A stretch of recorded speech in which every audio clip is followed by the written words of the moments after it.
there's no treatment at the beginning of the song.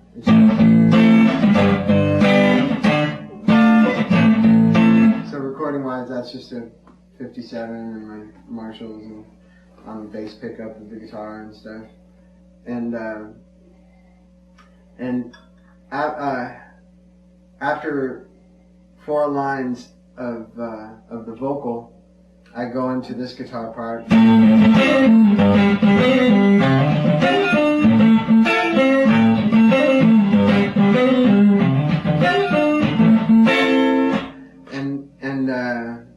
And when that guitar part comes in, the treatment comes in on the other speaker from the modular synthesizer. It's the same guitar part, but the original guitar is now on the left speaker, and the treated version of the same guitar is on the right speaker. In this section, Frusciante uses the audio from the tape to trigger the envelope generator, or ADSR, in his modular synthesizer. The envelope generator responds to the playing dynamics and uses that information to dynamically control a low-pass filter. Unlike typical auto-wah pedals, this arrangement allows him to produce considerably more complex filter effects than simple wah sounds.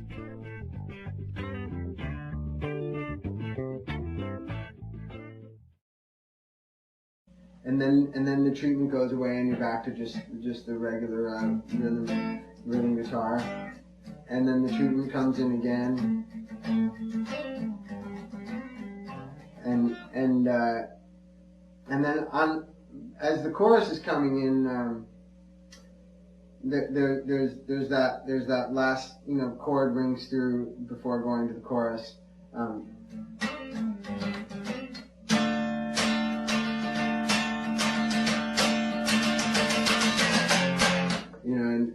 And so while that chord is ringing out, I took my mellotron on a string sound, and I play a pretty big chord on it. As I seem to recall, it had a few dissonant notes and stuff, or just a few close notes, maybe some whole tones and stuff.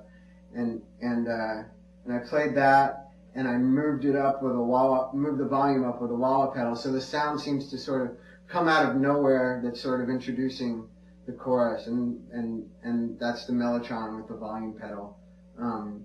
It just plays one chord, so it's not even there long enough for anybody to really recognize, that there's anything going on. But it's what makes it feel like something really big is about to happen before the chorus starts. And then I step on my turbo distortion pedal, and and that guitar is doubled. There's the original on the left, and then there's the double of it on the right, which is, there's billions of albums do doubling like that, but I was particularly inspired by like Master of Reality by Black Sabbath, where you just get the thickest guitar sound by just doubling yourself on the other speaker. And maybe it being a different day or whatever means the atmosphere and air in the room was different, and any of those differences, the subtle little differences, are what make it super powerful. If you did it the same day on the same, if you did it the same day, like a few minutes after you did it, I don't believe that it would be as powerful as if you do it like 5 days later, because the air is different, and you really do hear what those little differences. The weather affects the way the microphone hears what's being played. You'll never get the same exact tone twice, and that's where the power of it comes from. So a few days later, or maybe it was a month later, we doubled it, and we were really happy with how powerful it ended up sounding.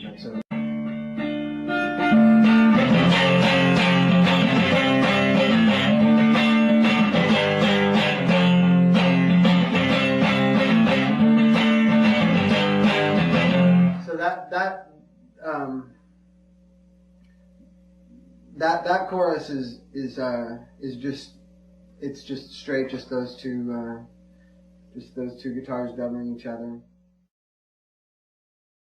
And then the next verse is, the next verse starts with a bunch of with a couple of guitars in harmony with each other. I think one of them is going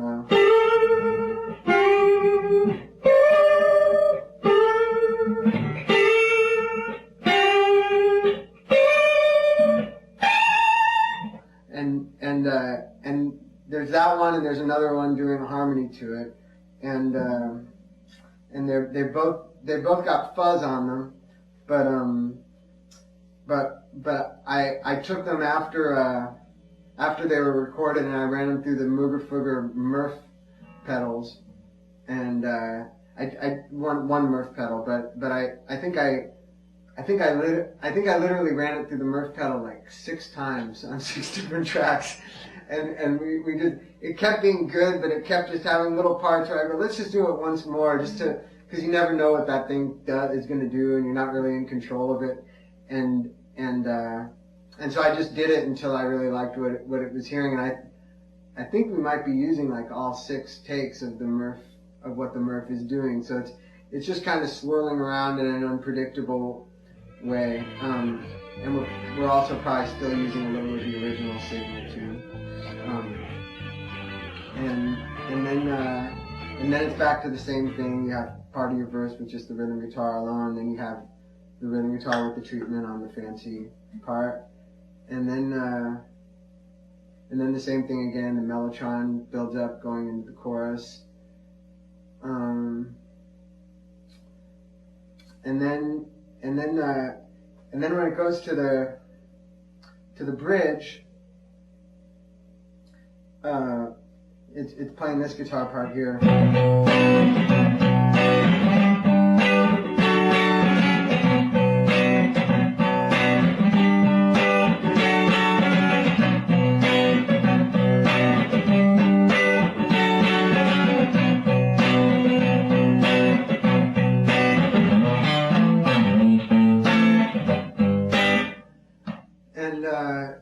That rhythm guitar is being treated by the modular synthesizer with an LFO controlling a high pass filter.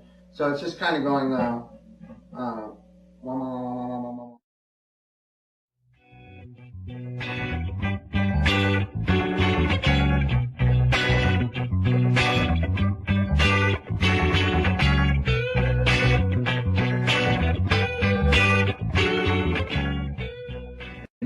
and I think there's a little mellotron comes into a little bit of that string sound comes in there. I don't think there's any other guitars in that section, just backing vocals and stuff, and the drums. I filtered out the drums at the beginning of it because the drums weren't used to play throughout the whole bridge, and I filtered them, and so they're small for the first half of the bridge, and then then you hear me open up the filter, and the drums spread back out. Because at first, I guess what the engineer ended up doing was making the drums be only on one speaker when the bridge starts, which gives you room to hear the guitar treatment and gives you room to hear all the backing vocals and stuff. And then the drums are small, and then the filters panned in the center. So halfway through the bridge, you hear me open up the filter on the drums, and the drums seem to sort of get bigger and pan out across the full stereo spectrum at that moment halfway through the bridge, and then right after this riff, right after that riff, the filter, the LFO filtered sound goes away, and you're back to the straight rhythm guitar. So then that's the one point in the song where originally I didn't plan for the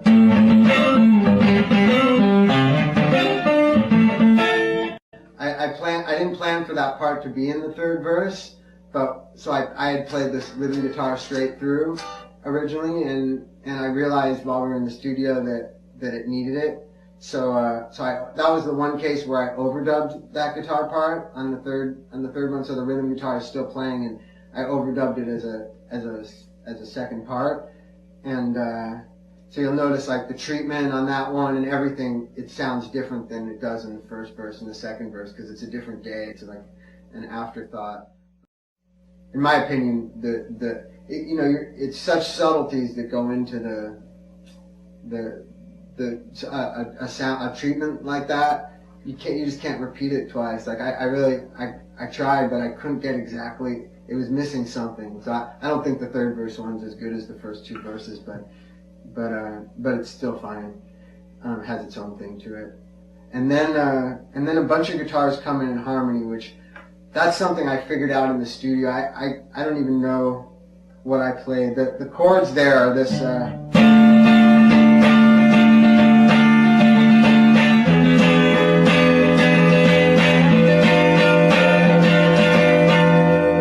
I shouldn't have hit that E string so hard, but I was really, that's one of those like chord progressions I was just really proud of.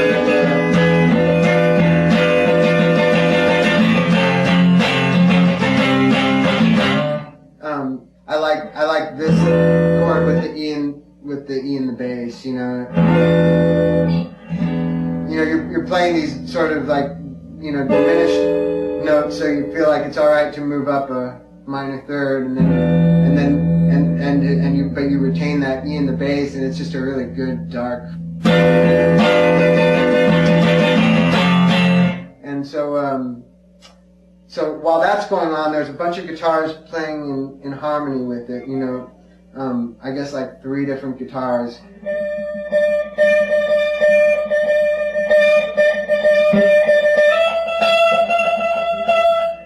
And there's like 3 that play in that group that are playing along. They're basically like playing along with the chords there. And then we slowed the tape down, and we played super high notes to go like bing bing bing bing. They kind of count off 1, 2, 3, 4 to go into the chorus, and they wouldn't be playable on this guitar. And even if I did know what notes it was that I played. Because we had to slow down the tape and speed it up. But yeah, there's a lot of things like that on the album where, basically I've just been exercising my whole part of my brain that understands harmony, and that understands how to create movement with harmony and how to create depth with harmony. And those parts of my brain were just turned on throughout the writing. So when it came time to record, it was pretty natural for me to just be sort of orchestrating guitar parts in the studio, because once you're thinking that way, it's just logic. It doesn't require any real time or any real forethought, So all over the album I did a lot of harmonizing in the studio, which my brain definitely didn't retain like the memory of what I did, But leading into that chorus again, there's still the mellotron coming in, but we really tried to make it as big as possible with that big build up with the extra chord thrown in and all the harmonized guitars, and then that chorus, it's a double chorus, and the first half of it is like the other ones with just the double rhythm guitar with the Boss Turbo distortion, and then a guitar part comes in. 2 guitar parts come in that are in harmony with each other, that are going like.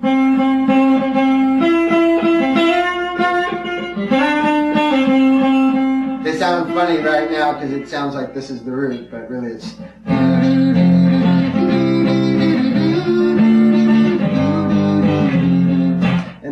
And then I had a harmony to that going on, and then 3/4 of the way through halfway through that part coming in, then 2 other guitars come in on the right that are going like.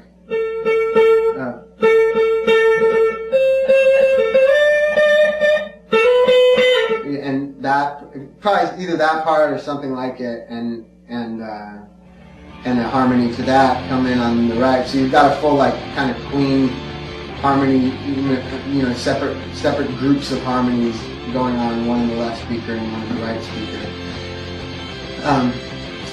That's what gets fun with harmony. You get one group in one stereo spot and another group in another stereo spot. And Queen's kind of pioneers of that. And then we. Eddie Kramer came over, Jimi Hendrix's engineer, and showed us how to how they did tape phasing back in Jimmy's day, and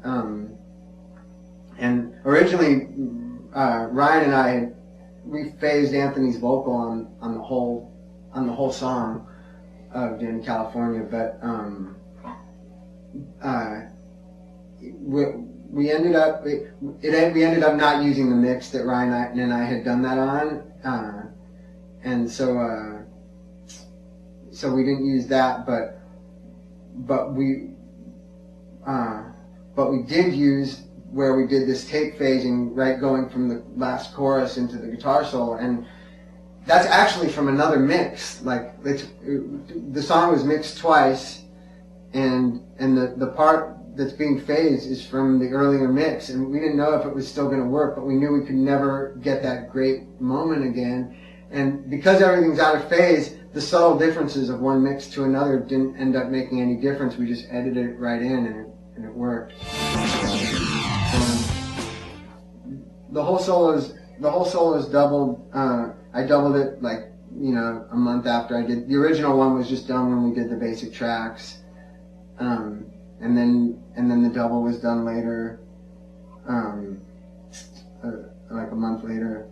And at the very end, I'm playing super fast, and there was really no way to double it. Like I tried, but it was always going to be a little different, and it just didn't sound. It just seemed to sort of take away from the power of it. So what I ended up doing was running just that part the last part where I step on the wah-wah pedal and I start playing really fast. We put it through my Effectron delay where we just set it to 1 repeat, and we turned it we turned it so you don't have any original signal, and we just turned it to a really fast delay, and we took the modulator and just made it so it's modulating so slowly and at just very little depth, very little rate, but it makes it so it's not exactly a consistent echo, and it ends up sounding a lot like I'm actually doubling myself, but I'm faking it, and it makes me sound like a genius who can double his own extremely fast playing. Which some things I can. Something like that I could come close, but it starts to depend so much on chance when it comes to something like that. So that I think that covers everything with that song.